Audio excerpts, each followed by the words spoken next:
नमस्कार, मैं हूं नीरज मेहरा और आप देख रहे हैं A1 टीवी का खास कार्यक्रम मुद्दा है गरम। मुद्दा गरम में बात करेंगे हम गैंगवॉर से बढ़ती दहशत को लेकर।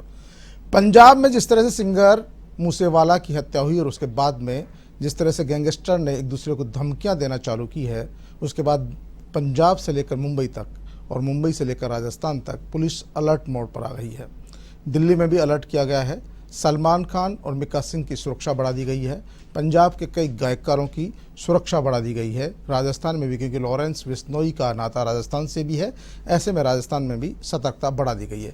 लेकिन आखिरकार क्या कारण है, कौन से कारण है जिसके चलते गैंगस्टर्स पनपते हैं? क्या पुलिस की खामी रहती है या कहीं राजनेताओं का संरक्षण रहता है?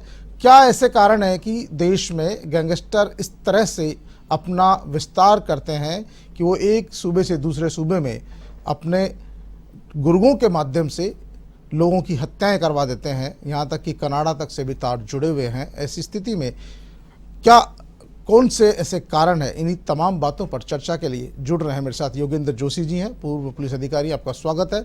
संयोग जैन है, सीनियर पत्रकार है, क्राइम रिपोर्टर रहे हैं। संयोग जी, आपका भी बहुत बहुत स्वागत है।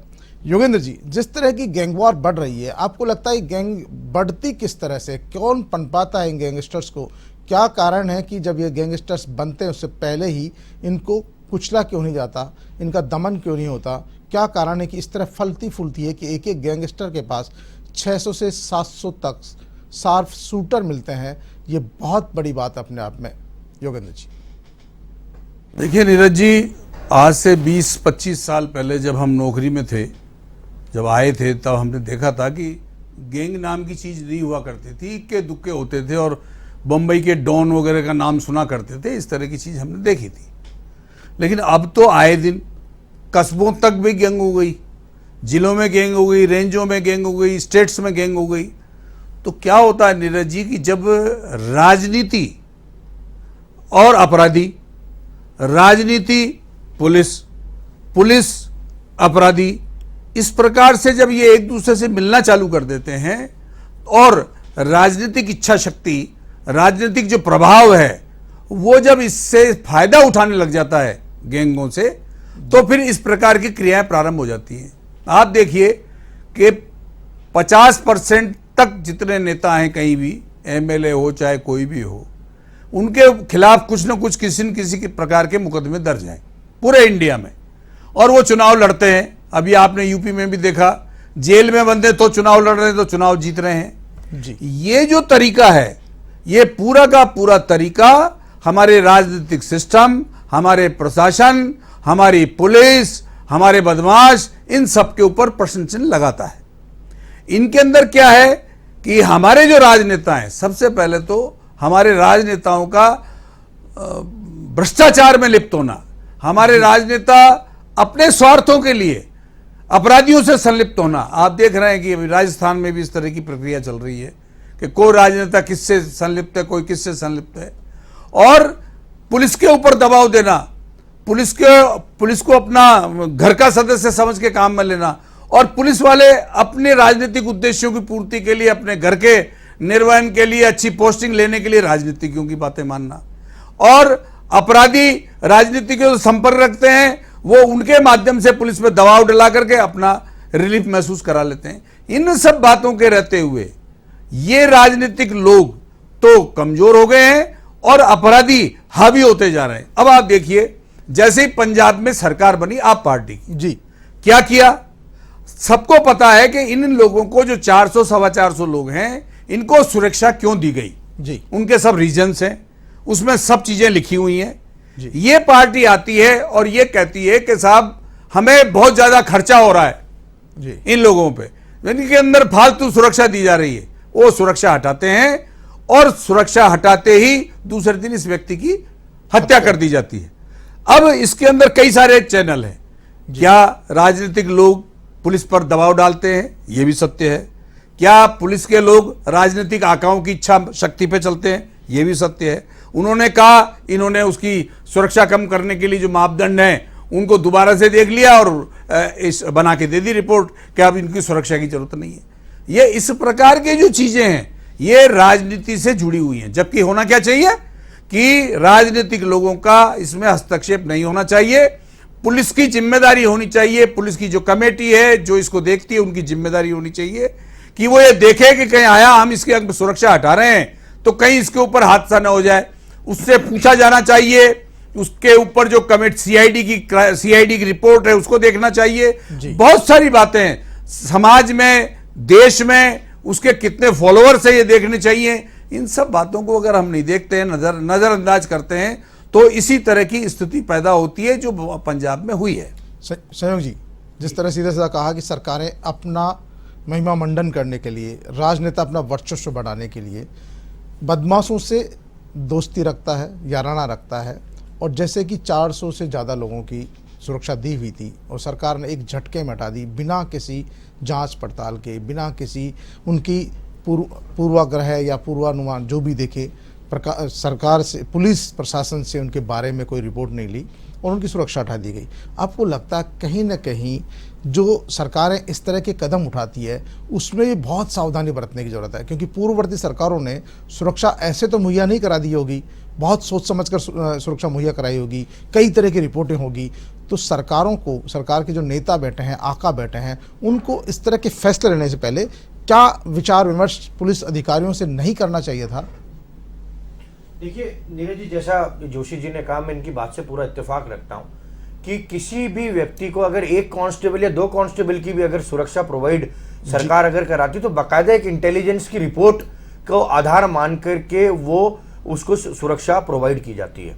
ये तो बहुत बड़ा मामला है। 400 450 लोगों की सबसे बड़ी बात तो ये रिपोर्ट लीक कैसे हो गई कि इन लोगों के पास सुरक्षा थी और इन लोगों की सुरक्षा को अब हटा दिया गया है या माइनस कर दिया गया। ये तो एक बहुत सीक्रेट डॉक्यूमेंट होता है कि सरकार किस तरीके से इंटेलिजेंस किस तरीके से सरकार को और पुलिस को अपनी रिपोर्ट सौंपती है और वो उस आधार के ऊपर किस कैटेगरी की उनको एक्स जेड वाई जो भी सिक्योरिटी के मापदंड हैं उनको प्रोवाइड कराती है। इसमें कोई दौराई नहीं है। सिद्धू मूसावाला की एक 24 घंटे के अंदर ही उसकी हत्या कर दी गई। तो इसके ऊपर बहुत बड़ा प्रश्न चिन्ह उठता है सरकारी सिस्टम के ऊपर, सरकार के ऊपर और पुलिस के ऊपर। पुलिस क्या है? पुलिस एक सरकार का एक महकमा है। सरकार जो कहती है उसको पुलिस को मानना पड़ता है। निश्चित तौर के ऊपर इसको पूरा रिवाइव करने की जरूरत है। सिर्फ पंजाब की बात नहीं नीरज जी, राजस्थान के अंदर भी मैं आपको कहता हूं, क्योंकि हम राजस्थान की इस पूरी दृष्टि को बहुत क्लोजली देखते हैं। क्या दारियावाला मैटर हुआ? वो भी एक राजनीतिक पूरा मंशा थी। 2 बहुत बड़े अधिकारी थे, ए.के. जैन, ए. पन्नूचामी, उनको बहुत बड़ी सजा काटनी पड़ी। सोहराबुद्दीन वाला एनकाउंटर मर्डर केस हुआ, उसके अंदर राजनीतिक अभिलाषा थी पॉलिटिकल लोगों की, उसके अंदर दिनेश अहमद को सजा काटनी पड़ी। और आनंद पाल का एनकाउंटर हुआ। आनंद पाल इतना बड़ा नाम कैसे हो गया?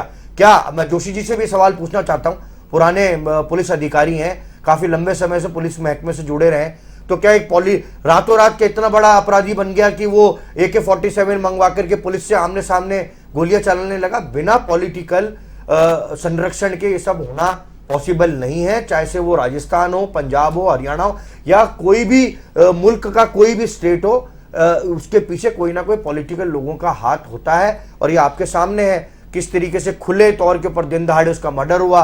उसके बाद में कनाडा में बैठा हुआ गोल्डी बरार जो है वो ट्वीट करके ये जानकारी दे रहा है कि हमने हमारा एक जो विक्की उनका एक साथी था जिसका 2021 के अंदर अगस्त के अंदर मोहाली के अंदर मर्डर हुआ था, उसका हमने बदला लिया है। ग्रुप के साथ वो जोड़ा रहा है गोल्डी बरार, विक्की और लॉरेंस बिश्नोई, ये तीनों कॉलेज के साथी हैं। ये तीनों छात्र राजनीति में सोपू के अंदर साथ रहे हैं और वो कनाडा में बैठ करके पूरे ग्रुप को ऑपरेट कर रहा है और वो जेल में बैठ के पूरे ग्रुप को ऑपरेट कर रहा है। और 2021 अगस्त के अंदर मोहाली का अंदर उसका जब मर्डर हुआ तब इन्होंने ओपन चैलेंज दिया था कि हम किसी भी समय पर उसका मर्डर करके उससे बदला लेंगे। और यही वजह थी उसको इतनी हाई सिक्योरिटी प्रोवाइड कराई गई। और हाई सिक्योरिटी प्रोवाइड कराने के बाद में आप देख सकते हैं जैसे लिया उससे, जैसे कि बराड़ जो बोल रहा कनाडा से बैठकर वो हत्या की जिम्मेदारी लेता है, लॉरेंस बिश्नोई जेल में बैठकर ये पूरा खेल रचता है। क्या पुलिस कनाडा में बैठे हुए बराड़ से पूछताछ करेगी? क्या रवि बिश्नोई से तो पूछताछ करने के लिए उन्होंने शुरुआत कर दी है, पहल कर दी है, लेकिन जो कनाडा में बैठकर अपराध को अंजाम दे रहा है, क्या हिंदुस्तान की पुलिस कनाडा से उसको गिरफ्तार करके लाएगी? क्या प्रोसेस होगा इसका? देखिए नीरज जी, देशों के मध्य में संधि होती है जी। अगर हमारे देश और कनाडा के बीच में अगर ये संधि है अपराधियों के आदान प्रदान से संबंधित।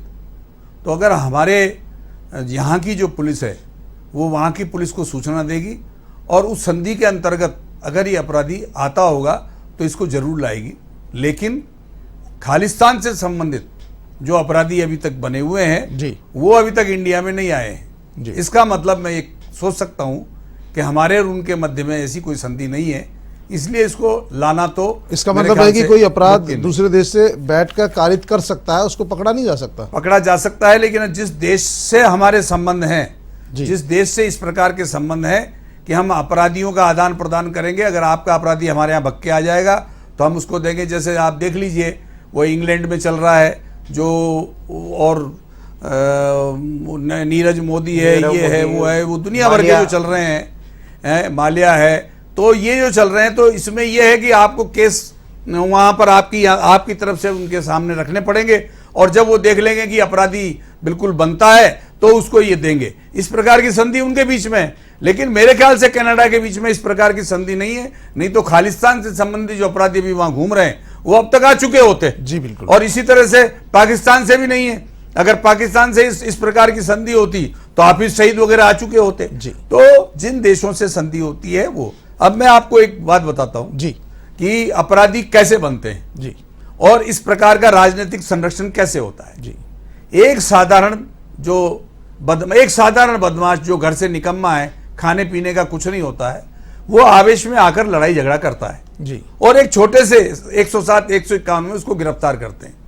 अगर उससे बढ़ के थोड़ा और हो जाता है तो उसमें गिरफ्तार करके उसको जेल भेजते हैं। अब आप देखिए वो पहली बार जेल में जाता है, अब आप उसको देखिए कि वहां जेल में बड़े से बड़ा अपराधी टकराता है जी। और छोटे से छोटा टकराता है। अब जैसा उसके अंदर व्यवहार है अपराध करने का, या वो बिल्कुल उसके इनकम सोर्सेज नहीं है, वो बिल्कुल बेकार आदमी है, वो देखता है अपराधियों से वो संपर्क करता है, वो वहां 10 तरह की बातें सुनता है, फिर वो बाहर आ जाता है, बाहर आकर के फिर देखता है ये क्या हुआ, तो अंदर से जो सीख के आता है बाहर आकर फिर वो प्रक्रिया जारी करता है। फिर इस प्रकार से वो 2 या 3 प्रक्रियाएं करके वो अपने मुकदमे दर्ज करा लेता है, फिर अंदर जाता है, फिर बड़े डॉन से संपर्क कर लेता है, फिर उनके माध्यम से जब उसने 3 या 4 चाकूबाजियां बाहर कर ली होती हैं तो वहां के सेठ साहूकार या कोई है तो अपने चेलों के माध्यम से उनसे कहता है कि वो जेल में बंद है, उसके लिए तुमको पैसा देना है या नहीं देना है। अब रही जेल की सवाल, जेल में बहुत ही छोटे किस्म के हमारे पुलिस कर्मचारी रहते हैं, मान लीजिए चौकीदार से भी कमजोर, और आप समझिए सबके पास मोबाइल रहते हैं। ये बदमाश लोग उनको डराते हैं, धमकाते हैं, लालच देते हैं जी। अब जैसे लॉरेंस बिश्नोई है, अब आप बताइए एक थानेदार है, डीवाईएसपी जेलर है, उसमें क्या दम है। ये अंदर कहते हैं मुझे मोबाइल ला के दे, नहीं तो तेरा घर का इंतजाम हम बाहर कर देंगे। हम तो चौड़े में कहते हैं, ये कहते हैं चौड़े में, या तो हमारी व्यवस्था पूर्ति कर और नहीं तो तू तैयार रहे। तो साहब कोई भी सरकारी कर्मचारी हमारे देश में अपने घर वालों को कोई दांव पे थोड़ी लगाता है, बहुत बड़ी वो बात है। कोई न कोई चीजें ला करके, अभी आप देख लीजिए जब दिल्ली में समझौता कर लेता हो, समझौता, जब दिल्ली जैसी जगह जो हमारे देश की सबसे बड़ी जेल है वहीं उसके पास मोबाइल मिल गए, तो आप बताइए ये देश जा कहाँ रहा है। नीरज जी 40 सिम से ऑपरेट कर रहा है। बताइए आप। वो उसके पास 40 अलग अलग संयोग जी, आपको लगता है गैंगवार बढ़ सकती है अब जिस घटना के बाद? देखिए नीरज जी, मैं आपको अभी इस सवाल का जवाब देने से पहले एक बात और निवेदन करना चाहूंगा। जो अभी जोशी साहब ने फरमाया, जो ट्रीटी अलग अलग देशों के बीच में चल रही है या जो अपराधियों को लाने के बीच में संधि होती है, जो ये गैंग वॉर हुई है या जो मर्डर हुआ है, इससे कई ऐसे नामों का खुलासा हुआ है। गोल्डी बरार कनाडा से ऑपरेट कर रहा है, उसका नाम उजागर हुआ। थाईलैंड से वीरेंद्र प्रताप उर्फ काला राणा नाम का एक आदमी है, वो थाईलैंड से ऑपरेट कर रहा है। एक मोंटी जो है वो यूके, यूनाइटेड किंगडम, मतलब यूके से, लंदन से, इंग्लैंड से ऑपरेट कर रहा है। ऐसे कई लोगों के नाम उजागर हुए हैं जो अब वो विदेशों में बैठ करके, ये तो जेल की आप बात कर रहे हैं, वो विदेशों में बैठ करके सुचारू तौर पर अपने पूरे नेटवर्क को चला रहे हैं।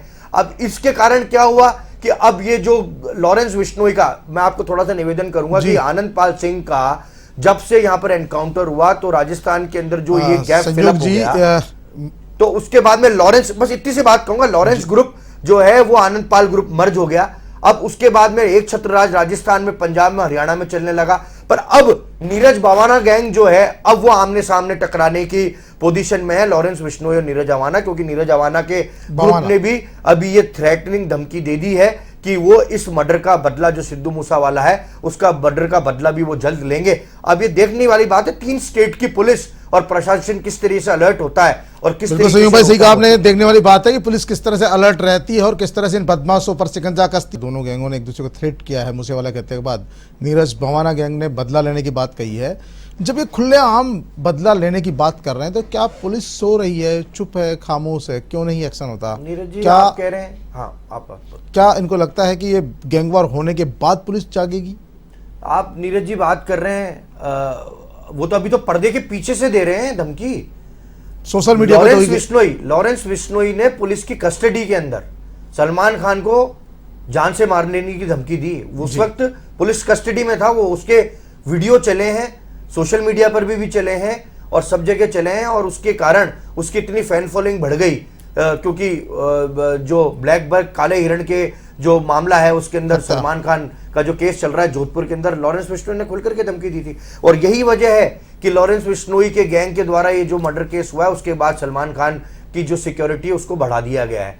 आप अंदाजा लगा सकते हैं। आपको मैं बताऊं, आनंद पाल सिंह का जब एनकाउंटर हुआ तो जो उनकी सो कॉल्ड जो क्राइम पार्टनर थी अनुराधा चौधरी, आज वो लॉरेंस बिश्नोई के साथ में बैठ करके करीब 20 देशों से इंटरनेशनल सिंडिकेट को चला रही है, जो अभी जेल के अंदर बंद है अपने दूसरे पति के साथ में जिसका नाम काला जेठड़ी है, उसके साथ में वो जेल के अंदर बंद है, पर फिर भी वो पूरा नेटवर्क चला रही है। सहारनपुर से 2021 के अंदर सहारनपुर से उसको अरेस्ट किया गया था, पर बिंदास बिल्कुल नेटवर्क चल रहा है, जबरदस्त नेटवर्क चल रहा है, कोई रोकने वाला नहीं है इन लोगों को। और राजस्थान, हरियाणा, पंजाब, दिल्ली और मुंबई, उत्तर प्रदेश और उत्तराखंड, 6 डिस्ट्रिक्ट, ये पूरा नॉर्थ इंडिया मान लीजिए नीरज जी आप, ये पूरा उत्तर भारत मान लीजिए, ये पूरे नॉर्थ इंडिया को डोमिनेट करने वाले गैंग बन चुके हैं। और अब यही वजह है कि अब नीरज भवाना जो है अब उसने ये धमकी दी है क्योंकि अब उसके और लॉरेंस बिश्नोई के गैंग के आपस में वर्चस्व की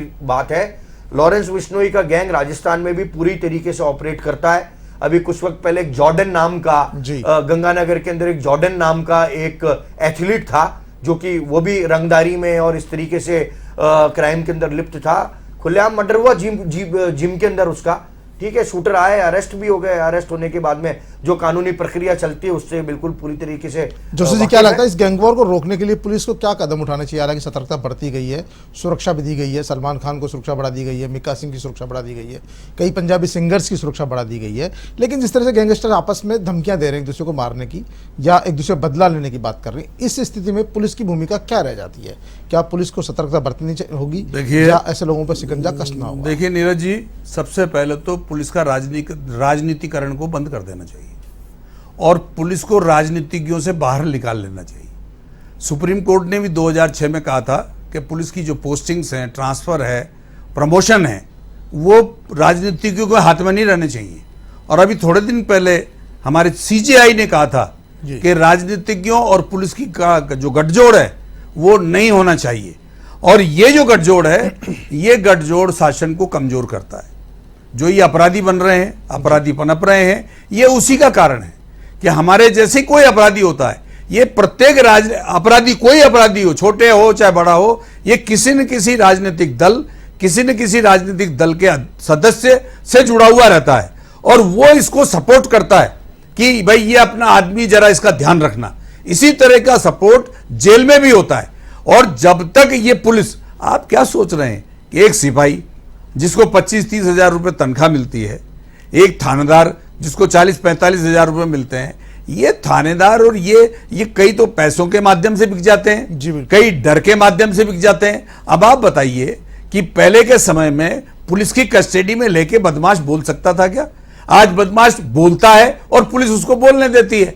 तो ये क्या है? ये पुलिस का डर है। अब क्या करते हैं, मानवाधिकार आयोग है, सूचना आयोग है, दुनिया भर की ये चीजें पैदा कर दी और पुलिस को मौका मिल गया कि हमको अब बचाओ भाई के तांगे में बैठ जाओ, ये जाने और पब्लिक जाने। आप देखिए रोज कितने मर्डर होते हैं, रोज कितनी हत्याएं होती हैं, गैंगवार हो रहे हैं लोगों से। ये तो चीजें वो हैं जो आपको पता चल जाती हैं, लेकिन कुछ चीजें ऐसी हैं जो लोकल बदमाश हैं, वो लोकल लोगों से, लोकल बिजनेस वालों से, लोकल प्रॉपर्टी वालों से, लोकल जो बिल्डिंग्स बनाते हैं बड़ी बड़ी, उनसे चोट वसूली करते हैं और आप बंगाल में चले जाइए, वहां चौथ वसूली करते हैं। अब तो वहां आप दूसरी जगह चले जाइए जहां केरला और जगह, वहां पर अरे साहब मैं ये बिहार और वहां पर पुलिस के अधिकारी चौथ वसूली देते हैं। नक्सलियों के इलाकों में नौकरी करने का पैसा जो वहां के आईएएस अधिकारी रहते हैं, आईपीएस हैं, उनको नजराना भेंट करते हैं, तब जाके तो वो नौकरी करते हैं।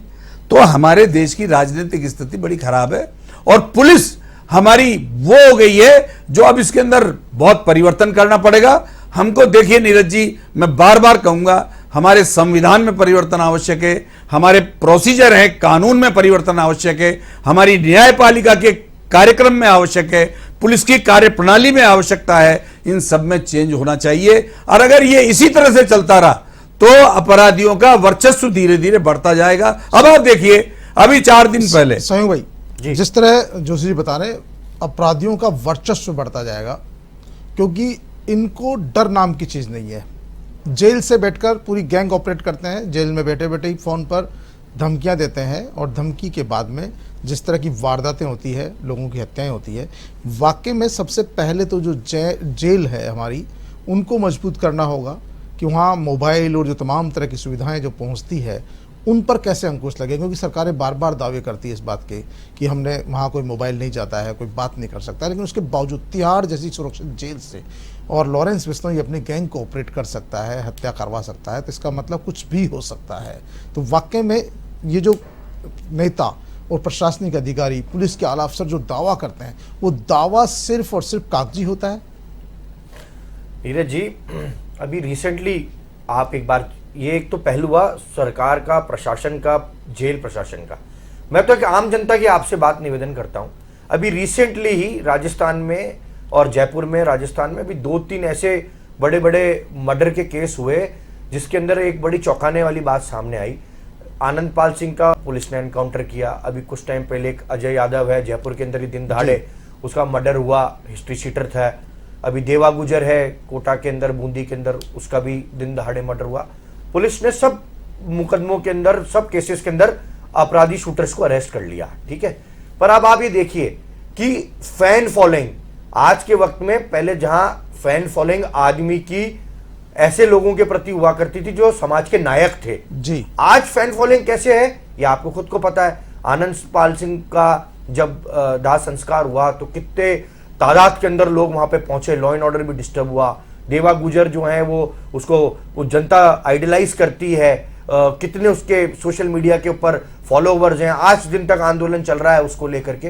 तो मेरा कहने का मतलब है कि जनता का माइंडसेट भी अब पूरी तरीके से चेंज होता जा रहा है। यूथ जो है अब आजकल अपराधियों को आइडलाइज करने लग गया है। आजकल आइडलाइज वो लोग महापुरुषों को, महानायकों को नहीं कर रहा है, वो आइडलाइज कर रहा है इस तरीके के लोगों को। तो क्या इसमें भी, इस सोच में भी बदलाव लाने के लिए क्या सरकारें या समाज कुछ कर रहा है या नहीं कर रहा है? निश्चित तौर पर जेल में भी सख्ती बढ़नी चाहिए। बहुत बड़ा सवाल उठाया उन्होंने कि अपराधियों लोगों की के जो प्रति सोच है जी वो बदल गई है और लोग जो है आप और हम अपराधियों मीडिया को के अपना आदमी आइडियल पर्सन मानने लगे। आप और हम मीडिया के आदमी है ना साहब। आप देखिए ना, आज 3 दिन से आज टीवी के ऊपर आज यही खबर सबसे ज्यादा चल रही है, क्योंकि लोगों की डिमांड है, टीआरपी उससे उठ रही है, लोगों की पसंद है, तो मीडिया भी वही दिखाएगा या वो करेगा जो जनता की डिमांड होगी। सोशल मीडिया ने एक ऑल्टरनेटिव, एक अपना स्ट्रक्चर खड़ा कर लिया। आप देख लीजिए कितने फॉलोवर्स हैं, कितने रोज उसके ऊपर कंडोलन, श्रद्धांजलियां आ रही हैं, सब चीजें आ रही हैं। तो ये तो जो प्रत्यक्ष को प्रमाण की आवश्यकता नहीं है नीरज जी, उस तरीके की बात है।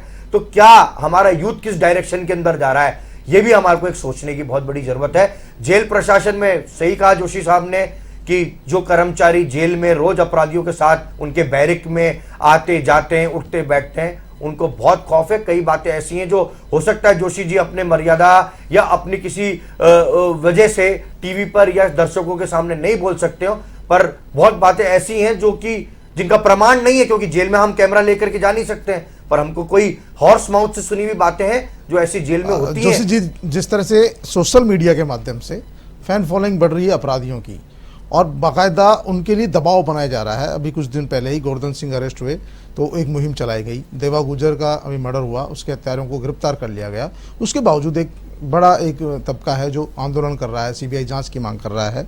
अजयपाल यादव की बात कहें, तमाम तरह की जो चीज़ें दिन में, तो क्या ये एक सामाजिक दायित्व भी बन गया है कि हर काम सरकार नहीं कर सकती, समाज के लोगों को भी आगे आना होगा और इस तरह के लोगों को थोड़ा सा जागरूक करना होगा। जोशी जी, क्योंकि समय बहुत कम है, मैं चाहता हूँ देखिए, कंक्लूड सबसे पहली बात तो ये कि हमारे जो संचार साधन है जी, वो इनको वीआईपी बना देते हैं ओ, और उनकी खबरें बार बार 24 घंटे चलाते रहते हैं, सिर्फ मात्र टीआरपी की वजह से। जी। और इसका जो है प्रतिकूल प्रभाव जनता के दिमाग पे पड़ता है कि यार ये इतना बड़ा था क्या, ये इतना बड़ा व्यक्ति था क्या जिसने इस तरह की चीजें की है, तो अपने को भी इसी तरह का व्यक्ति बनना चाहिए। ये इस प्रकार की चीजें जब समाज के अंदर जाती हैं, उनको जल्दी सीखता है आदमी और अच्छी चीजें कम सीखता है। अब सबको ये जानकारी है कि साहब धुरंधर जो अच्छे अच्छे जिनके खिलाफ 10-10, 20-20, 25-25, 50-50 मुकदमे दर्ज हैं, वो हमारे देश के मंत्री बने हुए हैं, हमारे देश के एमएलए बने हुए हैं। और वो क्या करते हैं, शुरू में मुकदमे दर्ज होते हैं, सजा किसी में होती नहीं है, सजा होने देते नहीं है, और उसके बाद वो उनसे क्या करते हैं, सजाओं से मुक्त हो जाते हैं। सजाओं से मुक्त होकर के वो जिस अपराध के माध्यम से ऊपर चढ़ते हैं, वहां से जाकर के वो सत्ता प्राप्ति कर लेते हैं। बिल्कुल, बहुत धन्यवाद आपको योगेंद्र जी, और संयोग जैन साहब आपको बहुत बहुत धन्यवाद। ये थे योगेंद्र जोशी और संयोग जैन, जिन्होंने कहा कि कहीं न कहीं मूसेवाला की हत्या के बाद देश में गैंग वॉर बढ़ने की संभावना है, लेकिन इसके लिए कहीं न कहीं पुलिस भी दोषी है, नेताओं की साठगांठ भी दोषी है, और उनकी जो बढ़ती हुई फैन फॉलोइंग जो हमारे समाज का आईना दिखाती है कि हमारे समाज में किस तरह से हम लोगों में घर कर गया कि आज जो बदमाश है, कुख्यात अपराधी है, उनके प्रति हमारा समर्पण भाव ज़्यादा बढ़ गया है, उनके प्रति हम लोग खड़े हो जाते हैं, उनके साथ खड़े हो जाते हैं। कहीं न कहीं हमें भी सोचना होगा कि जो समाज में सामाजिक तौर पर जिसको पुलिस ने अपराधी घोषित कर दिया या कोर्ट ने अपराधी घोषित कर दिया, कम से कम उनके प्रति इस तरह की सहानुभूति नहीं होनी चाहिए। पुलिस को और नेताओं को भी इस गठजोड़ को तोड़ना चाहिए, और जो गैंगस्टर बढ़ रहे हैं या पनप रहे हैं, उनको सिरे से उनको जो भी कानूनी तौर पर उनका निस्तारण हो वो करना चाहिए। मैं नहीं चाहता कि कोई किसी का एनकाउंटर हो, लेकिन पुलिस प्रशासन को सख्ती से ऐसे गैंग वॉर को रोकने के लिए ठोस कदम उठाने होंगे। मुद्दाक्रम में फिलहाल इतना ही। ताज़ा तरीन खबरों को देखते रहिए A1 TV।